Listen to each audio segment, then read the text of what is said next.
नमस्कार, मी पंजाब डक. आज आहे 1 जुलै 2025 आणि सर्वप्रथम विदर्भ आणि मराठवाड्यातल्या शेतकऱ्याला एक आनंदाची बातमी की आज दुपारनंतर म्हणजे दुपारी 2च्या नंतर आपल्या मराठवाड्यामध्ये आणि विदर्भामध्ये रिमझिम पाऊस सुरू होणार आहे. काही ठिकाणी जास्त होणार आहे म्हणून हा अंदाज लक्षात येतात. आणि पाहू शकता की माझ्या शेतामध्ये या ठिकाणून मी माझ्या महाराष्ट्रातल्या शेतकऱ्याला अंदाज देत आहे. आज दुपारनंतर पूर्व विदर्भ पश्चिम म्हणजे 6-5-11 जिल्हे आणि त्याच्यानंतर मराठवाड्यामध्ये देखील समजा परभणी जिल्हा, लातूर जिल्हा, नांदेड जिल्हा, बीड जिल्हा, धाराशिव, नगर जिल्हा ह्या भागामध्ये रात्रीपर्यंत सगळीकडे पाऊस पसरला जाणार आहे म्हणून हा अंदाज लक्षात घ्यायचा. ज्यांना काही काम करायचे असेल तर तुम्ही काही खत उसाला टाकायचे असेल तर आज दुपारपर्यंत या पूर्व विदर्भ, पश्चिम विदर्भ, मराठवाड्यातील शेतकऱ्यांनी टाकून घ्यायचे, कारण की दुपारनंतर राज्यामध्ये पाऊस सुरू होणार आहे म्हणून हे अंदाज लक्षात घ्यायचा. तर हे पाहू शकता की माझ्या शेतातले कापूस आहे. हे पाहू शकता आमचा कापूस आहे. हे आमचे मित्र आहेत शेतीमधले, हे विश्वनाथ बिलवरे, हे मोठे शेतकरी आहेत आणि हे देखील आमचे शेजारी शेताचे. आणि म्हणे चला तुमचा कापूस पाहायचा म्हणून पाहिला तर कसा वाटला. कम्प्लीट 21 दिवसाचा कापूस आहे.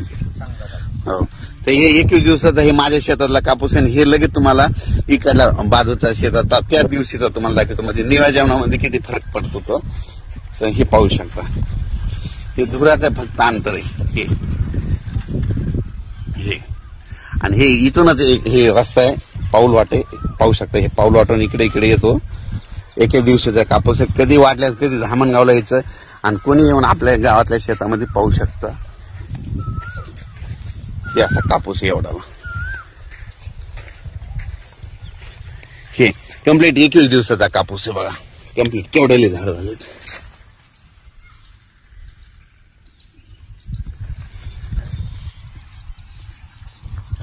आणि याला लगेच आता एकदाच खत दिलेलं आहे. दोन्ही सोबतचे कापूस आहेत तर काय फरक वाटायला ते.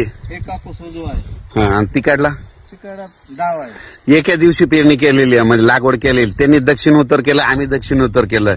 त्यांनी खत दिला, आम्ही खत दिला. त्यांनी खुरपण दिलं, आम्ही खुरपण दिलं.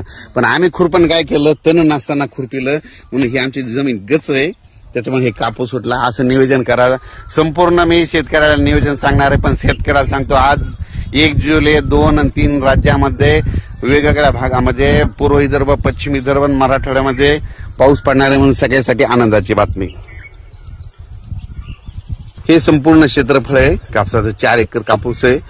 4 एकर मध्ये 12 बॅग लावलेल्या आहेत. कुठं 3x1 म्हणत आम्ही काय केलं, 3x अर्ध्या फुटावर देखील कापूस लावलेला आहे.